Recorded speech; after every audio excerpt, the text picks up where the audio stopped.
So, oh boy, the long-awaited Star Trek 4 from the J.J. Abrams Trek is finally officially dead. So, Paramount dumps J.J. Abrams' Star Trek cast, eyes new direction, which is what they should do for the entire franchise of Star Trek. And I know they want a movie franchise, so they're going to do that, but they really need to scrap everything for TV series and start a brand new one.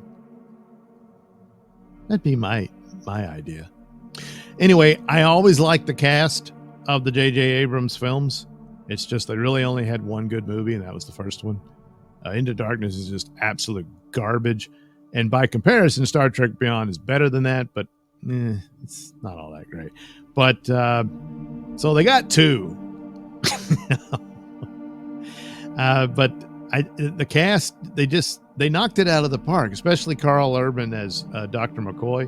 And that was going to be the toughest of the three, in my opinion, to sell. And he did it, right? As soon as he's introduced, Carl Urban nailed that role. And he's like, all right, I'm on board, and then they had to find a way to ruin it. So Paramount isn't bringing back Chris Pine, Zachary Quinto, or the rest of the crew from the J.J. Abrams Star Trek reboot. Variety reports the studio wants a fresh Star Trek movie and has moved on from the Kelvin cast.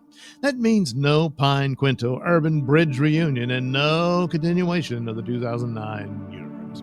This comes as Paramount is in transition and making franchise decisions tied to its future ownership. As been covered before in the James Gunn / DCU article, leadership wants recognizable IP with a clear strategy. Star Trek is part of that plan. But the reboot crew appears done. And that is sad. But also, they need to move away from prequels as well. You got to stand on your own. So the Kelvin trilogy, Star Trek Into Darkness and Beyond, had mixed financial results. The 2009 movie opened big, but the box office dropped by Beyond. Attempts to revive Pine and Quinto stalled for years, including the scrapped time travel movie with Chris Hemsworth. It wasn't a time travel movie. I know, it seemed like it would have been, but no. I think that was Benioff and Weiss were going to come in on this when we're writing this. I think that was them. And they said, hey, what about that episode in Next Generation where Scotty was his molecular data was stored in the transporter and they were able to beam him back out of it?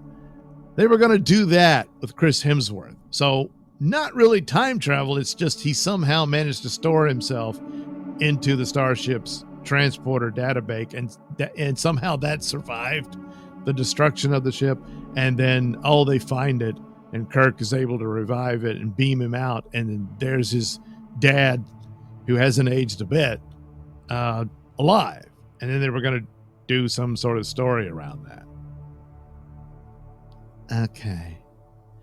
Anyway, Paramount now wants a clean reboot or new timeline.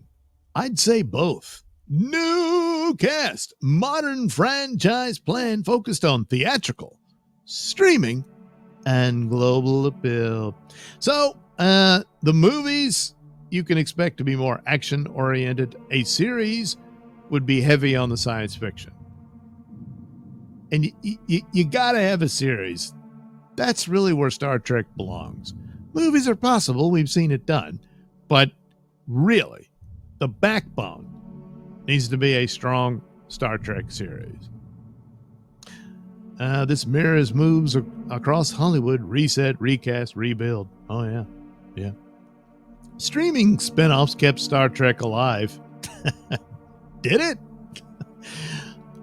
Familiar old worlds, Piss Hard, Lower Decks, and Dysentery. But Paramount wants a blockbuster film franchise again, not just shows on BP. Good Lord, this makes it sound like they're just going to keep the secret hideout thing going. Come on. Why burn? You might as well burn the money. Yeah. I don't know. It was say Strange New Worlds. Well, it performed better than the others, but that's akin to it did better than paint drying. It can't possibly have brought in much for them. Besides, they've canceled it. And then the final season of it's going to be cut short. So, yeah, they've got to be brooming this crap out. And then, yeah, you need to get somebody in there who knows what they're doing and start a new one and just forget this whole era of Secret Hideout Trek and move on. And no prequels. Don't go back and, hey, look, it's little toddler Kirk or some crap like that. No, none of that. Just go forward. Well, gee, that's tough. I want to be able to use, member berries and establish popular characters within it and milk it. You can't. You've been trying to do that for quite a while, but you didn't know what you were doing. It really stained up the whole concept of prequels. Really, the Captain Pike years was the only one that might have worked, but they didn't know how to do it. And so you missed the train on that one. So you got to go forward. The Next Generation managed to do that. Way back when, they had a struggle. It was hard for them to do, but they got there. And they became their own thing.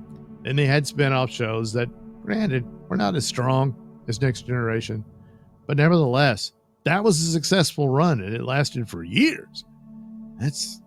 You're gonna have to try that again. Now, there's a lot of stains on the brand of Star Trek, so you're gonna have to do some serious polishing, but it's not impossible. Star Trek remains the only franchise that has suffered such terrible damage over the woke era. It's the only one that could possibly resurrect by just forgetting everything you did recently. Starting over, brand new ship, brand new crew. You're in deep space on a mission. Go. That's what you do. Well, it's also been rumored that Paramount will be moving away from the Kurtzman Star Trek. They'd better, especially considering Variety reports it's headed in the quote-unquote right direction. Oh. Rumors even offer that William Shatner maybe. Well, maybe, I guess, for a cartoon or something. I don't know. But it can't be any Secret Hideout thing. Good Lord. Don't ruin his legacy, for God's sakes. So anyway, there you go. It's too bad about the Kelvin cast. They were the best thing about that attempt. And they got one pretty good movie out of it. So there, there's that. There's that.